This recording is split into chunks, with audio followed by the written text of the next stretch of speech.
Hi everyone, welcome back to the channel. We've had some lovely snow overnight, so I thought I would revisit a very interesting place quite close to where I live. This is the Vaynor church near Merthyr Tydfil, and there's actually two here. There's been a church on this site since AD 714. This one here is the latest version. This one was built in 1869 and replaces the old Vaynor church, which we'll have a look at next.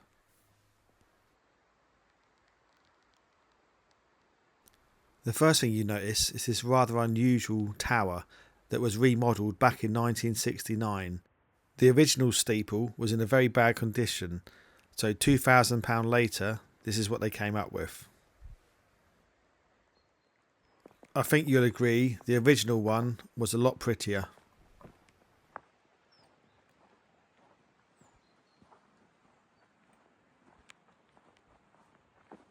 The building of this church was paid by a Robert Thomas Crawshay, who was a local ironmaster and one of the richest families in the whole of the UK at the time.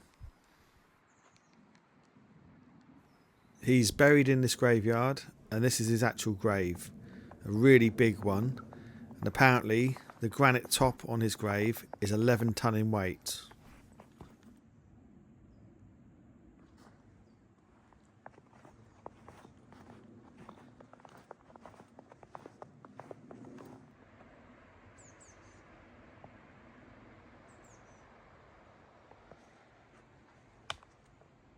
The church is dedicated to the Saint Gwynos, but is also known as St Gwendolyn. This is due to the English and Welsh translations, but the correct name is St Gwynos. Unfortunately, the church isn't open for the public. There is services still done here, but both times I've been, the doors have been locked. There is a new section to the graveyard, which I'll show you later in the drone footage. The graveyard around this church is totally full, and we'll head down now through the old graveyard towards the old church.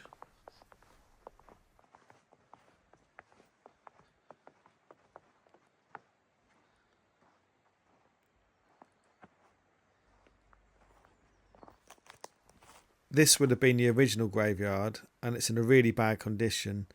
It's been really unkept. There is some very interesting gravestones here, and we'll take a look at a few of them as we walk through. This is actually the site of an historic battle which happened back in 1291, where there was a dispute over the lands by two Norman lords. It was a fierce battle, and a field next to this graveyard is known as the Field of Slaughter, where hundreds of people lost their lives. In this battle, the original wooden chapel was burnt down. Eventually, King Edward I intervened, imprisoned both the barons and confiscated all the land.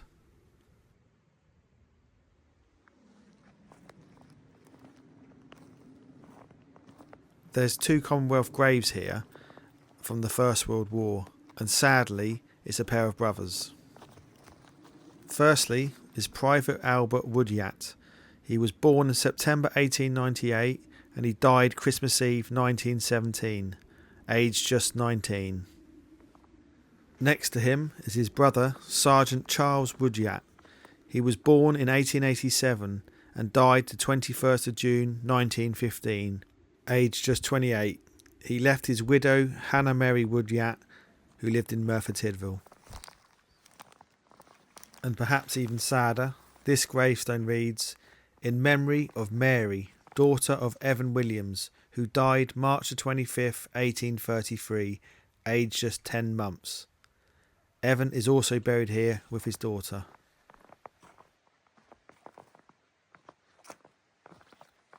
So as you can see, there's hundreds of graves here, and all of them have their own unique story, often tragic. It's my dream that one day I might save an abandoned church and I'll document every burial in its actual graveyard.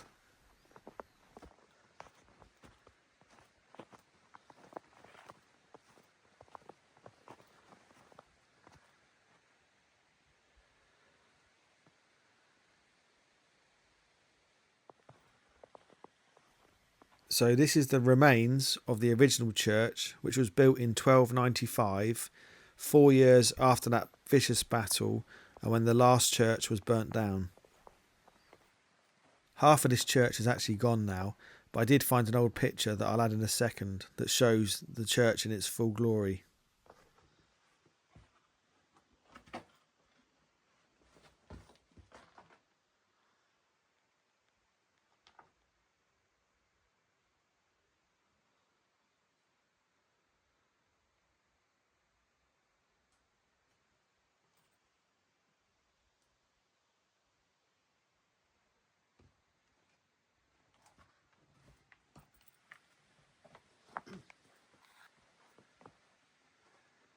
Back in the mid-1800s, some of the skulls and bodies from the 1291 battle became exposed through bad weather, and they were brought back into this graveyard and buried correctly.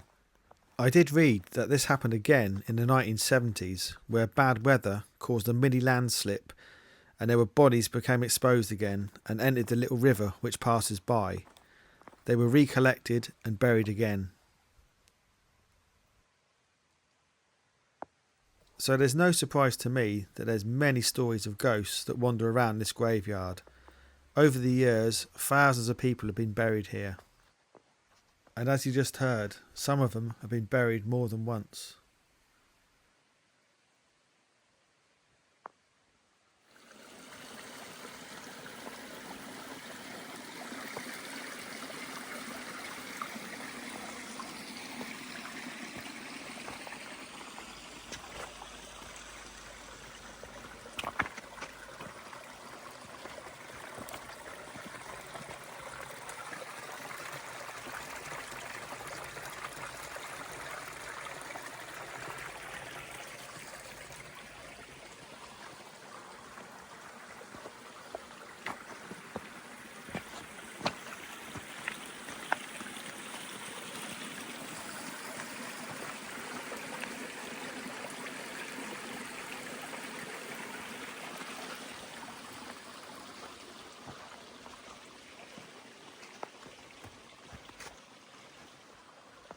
I hope you enjoyed this little tour of this beautiful place.